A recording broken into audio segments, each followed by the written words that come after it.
Phải trong lên rồi. Trong lên môi mẹ xoan rồi. Lên mê về khám mê về vậy Mà mày nước mê về cà pìa ở đây chít cô như thế nó nó vô vô qua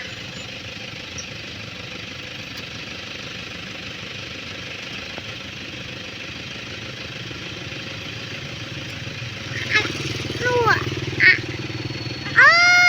mama nó tông đây rồi nuôi tông đây rồi mày biết mày tông đây rồi mày tông đây rồi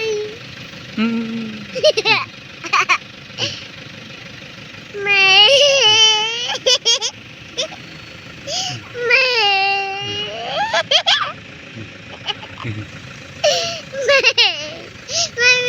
nó chỉ tông đây rồi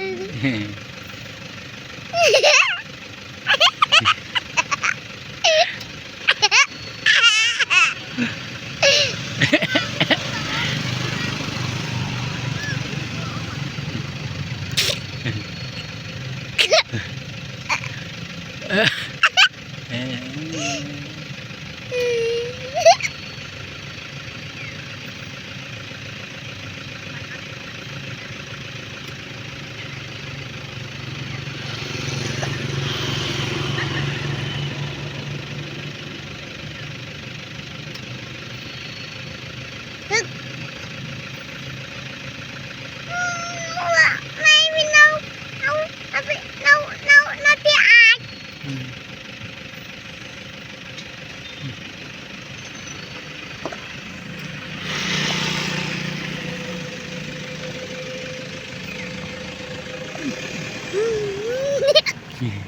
vay hãy